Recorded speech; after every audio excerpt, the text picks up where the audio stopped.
This is a Liebherr LTM1350 6.1 crane. It's made by WSI and it's in 1/50th scale. Now this version is for the Mammoet, I think, crane company. They're out of Europe and they're a very big crane company.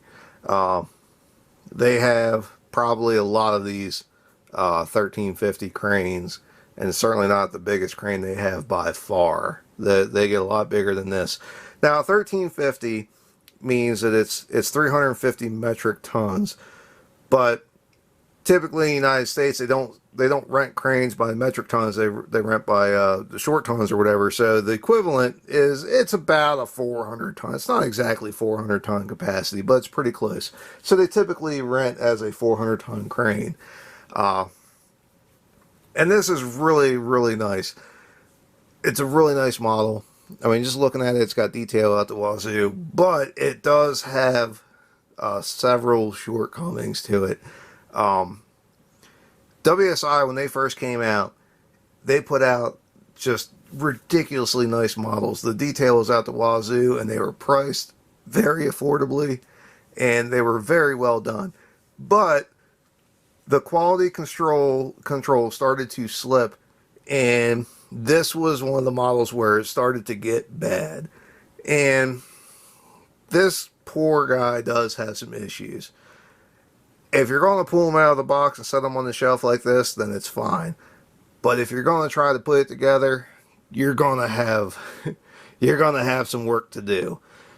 Just right off the bat, this thing weighs a metric ton. It's heavy. It's so heavy. It's almost hard to pick up. But you look at it, and it's just fantastic. Like, you see all the warning decals everywhere. They're just great. The cab detail is fantastic. The the hydraulic lines and everything like that, everything that should be here is here, and it's just visually it looks fantastic. It's just sharp, the paint's good, the decals are nice, everything is there. It's just cool. They even have the rubber skirting over top of the wheels, and the floats slide in the way that they're supposed to in the little racks here. Well, if they ever come out, they do. But just the idea of having that is really cool. Now, as I said, this guy does have some issues. Number one, and this is the most probably fatal flaw on here, I am terrified of getting that boom out of the rack. It's got a set screw here on the side, which is really cool. When you boom it up, you can run the set screw in and it'll help hold the boom in place. I've tried backing it out all the way, and it just feels like something's going to break. It don't want to come up, and I don't want to destroy this thing because I can't get the boom out of the rack. I mean, what good's having a crane if you can't get the boom in the air? I mean, come on. So anyway, there's that, which is, like I said, really disappointing. But this is where the quality control issue started. Now, the coolest thing about these crane models is they really were meant to be sales tools. They break down largely the same way that the real cranes do. It's just to show like how many truckloads you need to put the crane together. And it's really cool that they do that because they really do match the real machine. Now, typically where I'm at, this is too heavy to go down the road, so they pull the boom. So the first thing that would happen is you'd have a second crane or a boom launch trailer, and you get the boom onto the crane itself. Then typically your first truckload is the mats, which it comes with steel mats, which is cool. So you throw those under there, you get your crane set up on the outriggers, and you also have all your parts and pieces and rigging.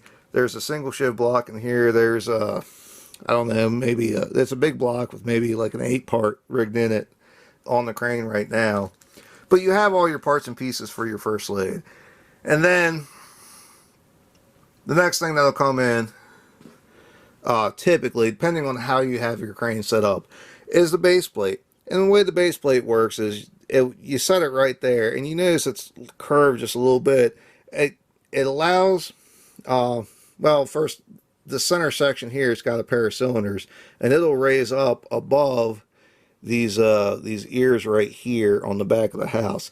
So it would raise up above, you stack all your counterweight, and then when you're ready, you spin the house around, and then this center section will lower itself down onto these ears, and you pin it in place, and there you go.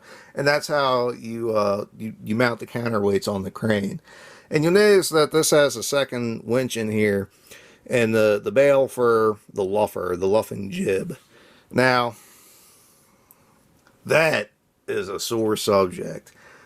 When WSI come out with the 1350s and they started having some quality control issues, they made the luffing jib as a separate pack that you could buy, like an accessory for the crane. And they made most of them in yellow, and those were generally bad.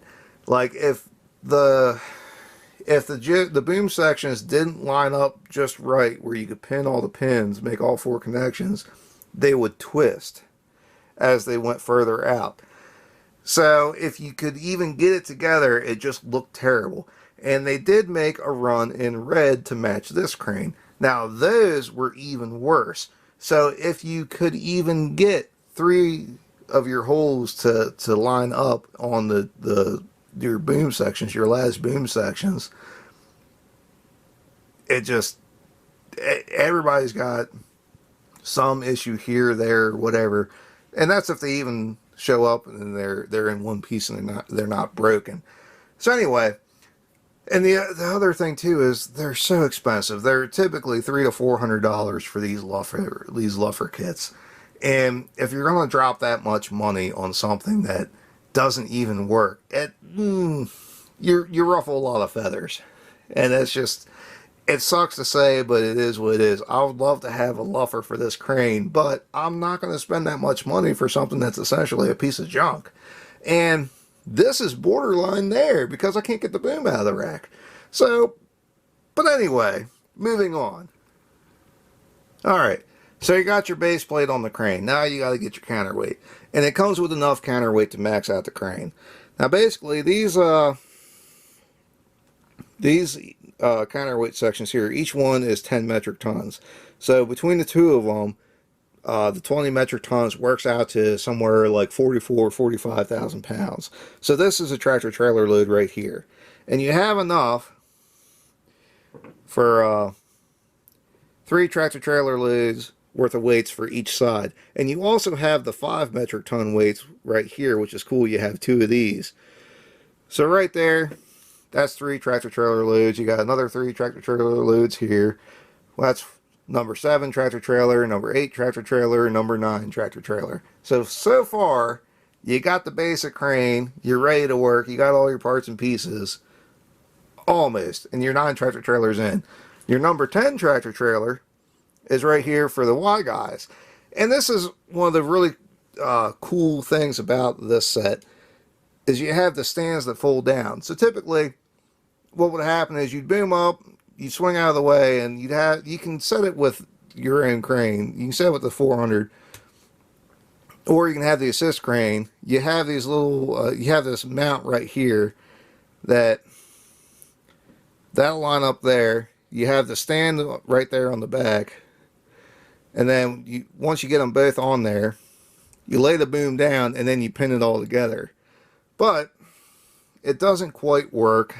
Again, the quality control thing, it's not quite there. And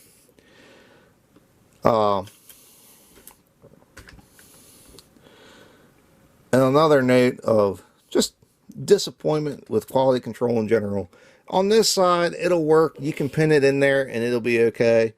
But on the other side, it's hard to see, but the boom ear is bent just enough that Y guy won't fit in there, or at least not without a fight. And I really don't want to bend that back to make it fit, because knowing my luck, I'll probably break that tab off, and then God help you if you have to glue it in there, because it'll never hold. But anyway, that's the idea. Now, what these things do is essentially, see, that's where it's supposed to go. Essentially, these things just, they fold out and they stand up, and they make kind of like a suspension bridge kind of thing. It's a boom stiffener. That's all these things do. But it's really cool that they're in here. It's cool that they all break down, and you don't have, depending what you're doing, you don't have to put these on. You don't have to put on all your counterweight. You can set this crane up a ton of different ways to do what you had to do.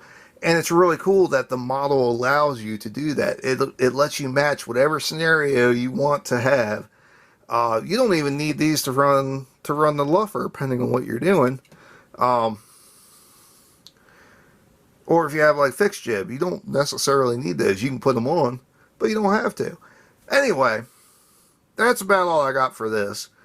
If you have any questions or comments, feel free to ask. If there's anything you'd like to see, let me know. And thanks for watching.